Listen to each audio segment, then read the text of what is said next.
Good evening. So the next story, this is the fourth story of Rabba, says as follows.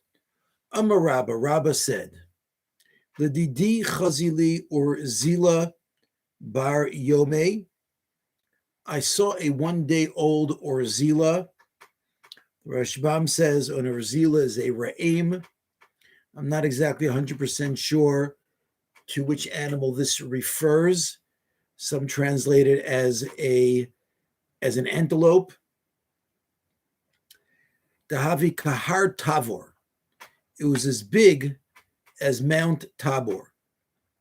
Vahar Tabor kamahavi. And how big is Mount Tabor? Arba parsi, 4 parsa, that's 16 miles. Umashacha de tzavore, and the distance that it could stretch out its neck, tlosa parsi, is 3 parsos, 12 miles.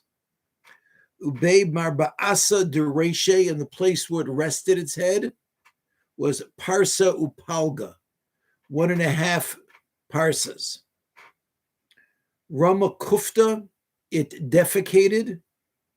V'sachar le liyardina, and it stopped up the Jordan River. And so once again, as with these other stories that we've seen, this is definitely begging for some explanation. So the first explanation, as we've been generally doing, will come from the Gaon of Vilna.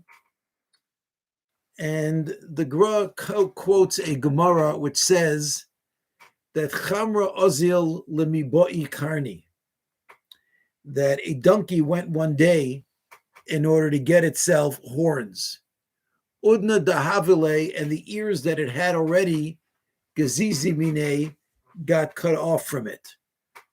Or in other words, sometimes a person tries to get more than he really should have, and the result is that even what he has already, he loses. And to further explain this, the Gaon quotes another Gemara, which says, Ligmar inish v'hodar lizbar. A person should first cover a lot of ground in his Torah study, and then start to delve into its understanding. Shenemar, because the pasuk says, Shetei mayim miborach, drink water from the pit, and only subsequently do you drink water from the well. So he's understanding the pit refers to the broad knowledge of Torah, and the well refers to the depth of understanding of that Torah knowledge. And the Gemara explains that a person should first fill his mind completely with knowledge of the Talmud Bavli, the Talmud Yerushalmi, the Mishnah, and only after he has completed the full study of those topics and knows them very well, he should go back and learn them in depth. Just by the way, this is not the method which is commonly followed in yeshivas today. But he explains that someone who tries to get into the depth without even knowing one Mishnah with clarity, it's like a donkey, because he wants the horns, he wants to fight in the Melchamta Shel Torah. He wants to get involved in deep discussions and arguments and disagreements about the meaning of Torah. The result is going to be he'll end up losing even the little bit of Torah that he has acquired in his time. So that's the Orzilã bar Yoma, the one-day-old ra'im, the one-day-old antelope. It's already, on the day that he's born, it's jumping all over the place, acting and screaming like, pay attention to me, I'm a Torah scholar. It's like Mount Tabor. It said that its size is as big as Mount Tabor because he's already thought that he climbed to the top of the mountain already. And he puts his head up into the heavens. That's the stretching up of his neck, 3 parsos. And he rests his head it said the area is 1.5 parsa. That's because the Machane Yisrael, the camp of the Jewish nation in the Midbar in the desert, was 3 parsos. So if he laid his head in the middle of it, he was covering half of it, 1.5 parsos. But eventually he's going to come to the realization that he's making a mistake and erring. But rather than having the maturity to realize and accept his mistake and go back to study properly, what he's going to do is defecate over everything because he's a sore loser. Rav Kook takes a similar but a bit of a different approach. And Rav Kook says that a person who studies Torah on a regular basis, that's a sign that he's studying Torah for the right reasons. On the other hand, he says that someone who just picks up a sefer every once in a while and he's not learning because he feels connected to the Torah and he's learning because of the mitzvah of learning, but rather because he knows that he's going to be someplace and people are going to expect him to know some Torah. So he needs to impress people with his Torah. He says he's like Mount Tabor, because Mount Tabor, which is possibly another name for Har Sinai, is a place where the Torah was only there temporarily. Furthermore, Rav Kook says that someone who's learning for ulterior motives in order to show off, when he learns, he's looking for the exciting things. And therefore, he will generally ignore the pshat portion of Torah. You know that Torah is divided into 4 parts of pardes, pshat, remez, drush, and sod. And he'll usually ignore the pshat, the simple meaning, because he's looking for something really insightful or really a good chap in order to go ahead and to impress people. And therefore, he's just going to focus on remez, drush, and sod. I will point out, by the way, that Rav Kook, when he mentions remez, drush, and sod, instead of referring to them as radas, he rearranges the acronym to be Daled Reish Samech, which I believe he's trying to allude to the fact that what the person is really doing is trampling on the Torah. But if a person is learning Torah because he really loves the study of Torah, then all the portions of Torah are the same for him. And on the other hand, Rav Kook says that a person who is looking to find something to impress other people with, even in the 3 portions of Doras, he won't study them in equal measure, but just the ones that are going to give him the most fame and the most glory. And the result is that his Torah, rather than bringing tikkun, rather than bringing any rectification to the world, it will cause negativity, because other people are going to see, and they'll see right through his behavior.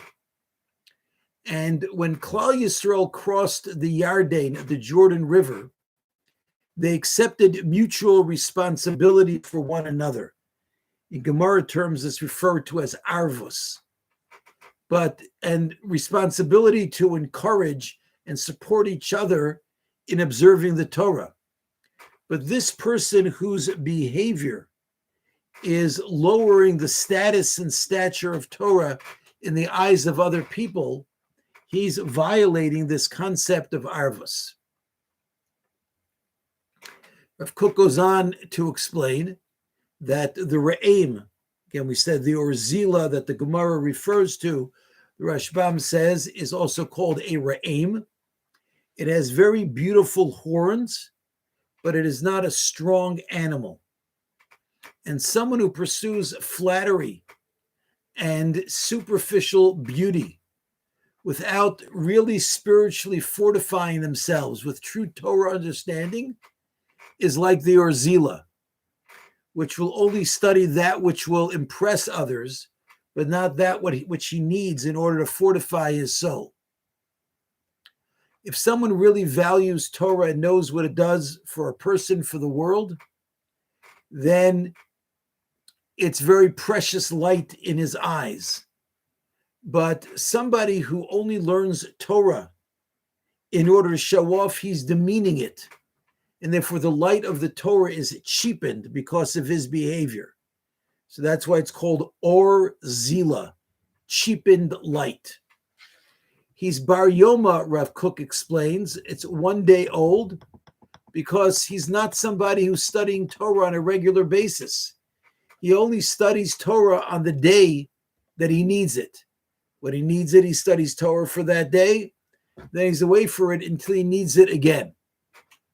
And again, similar to what the Gra says, he's like Mount Tabor because the Torah was only present there for a short time, and the Kedusha, the holiness, did not remain on Mount Tabor long term. He doesn't want to toil in the pshat of Torah, which is really the basis to get to the other three elements of Torah. Rather, he wants to jump all the way to the top in order to show off what he believes is his great Torah knowledge. That's why he's on the top of the mountain 4 parsos high, but his neck is only 3 parsos because, as Kook explained, he only involves himself in 3 portions of the Torah, and he ignores pshat. And Rav Kook also had explained that even in the parts that he does get involved in, he doesn't study them thoroughly, and that's why his head is resting on 1.5 parsos, because he only takes half of the 3 that he focuses on anyway. And furthermore, since his Torah study is not motivated for the right reasons, not only will his study not improve himself, but it will cause that his behavior becomes more defiled, and he's not living up to the ideas of arvus, of mutual responsibility, which were established at the Yarden, but rather he defecates upon them, because when people see through him and see his true character, then he's going to ruin the entire concept of mutual responsibility. Finally, we'll share the explanation of Rav Moshe Binyomin of Bavel. He takes a completely different approach than what we saw from the Gra and from Rav Kook. He says that this story is an allusion to Mashiach. And the Orzilã, this antelope, the Re'im, is Mashiach. Why is it called Bar Yoma, of 1 day? So Rav Moshe Binyomin of Bavel brings down a story from Sanhedrin that one day Rabbi Yeshua ben Levi said to Mashiach, Emasai ka'asimar, when are you coming? Amar le, Mashiach said, Hayom, today. Later on, Rabbi Yeshua ben Levi met up with Eliyahu Navi, and he said, Mashiach lied to me. He said he was coming today, and he didn't come. And Eliyahu Navi said that Mashiach was alluding to the pasuk of Hayom im bekolo tishmo, today, if you listen to Hashem's voice. So the Orzilã Mashiach is referred to of Bar Yoma from 1 day because it's the Hayom, today, that he will come. He's descendant from Yosef, about whom it says, for Karne Ra'im Karnav. And this isn't the time to get into a whole discussion, but there's the concept of Mashiach ben Yosef and Mashiach ben David. And this Re'im represents the Mashiach from the house of Yosef. He also says that it's an allusion to the 3 malachim, the 3 angels who will work with Mashiach, who are Raphael, Uriel, Michael, the first letters of which spell out Re'im. He quotes from the Sefer Uziel HaMalach, which is one of the oldest Kabbalistic works that we have. And again, I can't go into all the details about this right now, but for those of you who are familiar with the tefillah of Ana B'choach, so Ana B'choach has 7 stanzas, and in standard Sidurim, on the side of each stanza, you will find the initial letters of that entire stanza. Each stanza has 6 words in it, and 7 times 6 is 42, and that's an allusion to a 42-letter name of Hashem. And the entire prayer is a very Kabbalistic prayer with a lot of very deep meaning. And he says that one of the lines has as its initials Ches Kuf Beis, followed by Tes Nun Ayin. That's the 5th stanza of Ana B'choach. And those letters carry the same gematria as the word Re'em. Now, if it's the 5th line, so if you start counting from Chesed, Gvura, etc., the 5th line refers to Hod, the Sphira of Hod. And the 2 twin Sphiros of Netzach and Hod refer to the Mashiachs, where Netzach refers to Mashiach ben David, and Hod refers to Mashiach ben Yosef.